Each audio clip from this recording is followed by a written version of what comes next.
भैया इसका लेवल थोड़ा कम यूट्यूबर लोग हल्का सा कम करिए। यूट्यूब वाले भैया नहीं, हम तो ग्रुप वाले लोग। हम तो कहेंगे भैया को जितना यूट्यूब शिवानी जी के लिए एक बार जोरदार आप सब ताली बजा दीजिए। तने को म्यूजिक दिखा दे भैया। अरेला अरेला दिखाओ। अरे अरे तो मरद रियर लागत हो ब्यास तारे हम मरद नहीं खिला गो।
एने बजाओ तेरे भाई पत्रे कमरिया जिंदगी भर तई तेरे साला रा रा रा रा रा रा पटे बजा तो रोला हमारा में कौन दोस्त बा ऊपर बजा तो कुछ हो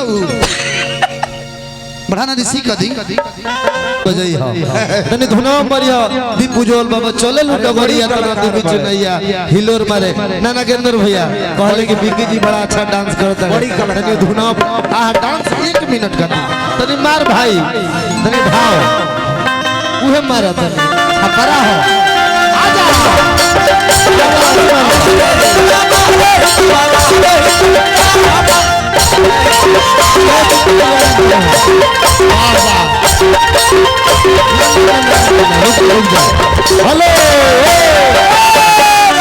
हेलो लोग बुर्बक फसावता ई क्षेत्र बुर्बक बनेला ना होने जा लोग चारों लोग तो होने चारों लोग जा प्रोग्राम जमावा मजा आवे इना की संख्या गिन कहे ने अब तुम लोग भैया पारापारी करो रो पारापारी है 3 आदमी 4x3 नागरमल आरा की तरफ से ऐसे खड़ा हो जाइए भैया थोड़ा सा हां वाह खड़ा हो जाइए एगो हाथ लिफ्टर पे वहां छाजा पर बोलो तने आओ पीछे होके चाल चल दी नारी धन रुक चाल चल दी नारी तो अंदाज व्यक्त हो जाला जैसे छपरा जिला में चाउर सूप से फटकल जाला ना वैसे बीट पर लोग डांस कर दी कलाकार लोग तो जान जाए कि कार्यक्रम प्रियंका तिवारी के घर पे करावल सार्थक बा जैसे देखा तनी के कैसे सूप फटकता अरे चली डिस्पोजल बाबा आई बाजे उहे लऊ चले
बहुत बहुत धन्यवाद। एक लाइन हम बोल दी खाली। ओकरा बाद अरमान बाबू आइए ना, आप आ जाइए। एक चीज मुझे मैं बता दूं, मुझे बड़ा गर्व भी होता है।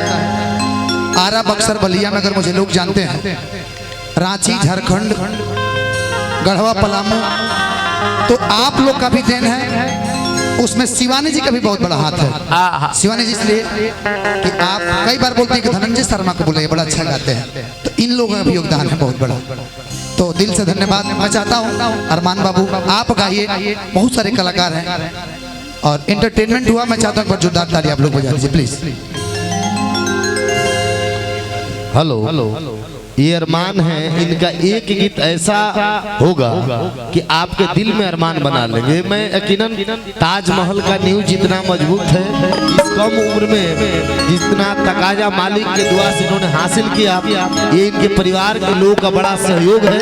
आप जैसे सुनवैया का बड़ा आशीर्वाद रहा, इसलिए ये बच्चे को आप प्यार जैसे दे रहे हैं, वही प्यार, वही आस्था, वही समर्पण के साथ एक गीत ऐसा गाओ भाई कि दिल में बसेरा बना लो। 4 गीत गाने से कोई फायदे नहीं। यदि एगो टैबलेट एंटीबायोटिक चल जाला ना तो बीमारी ठीक हो जाला। एगो ऐसा पेश करना कि लोग के दिल में हस्ताक्षर हो जाए। हेलो हेलो भैया, थोड़ा सा डिले डालिए ना। हेलो हेलो हेलो हेलो, ये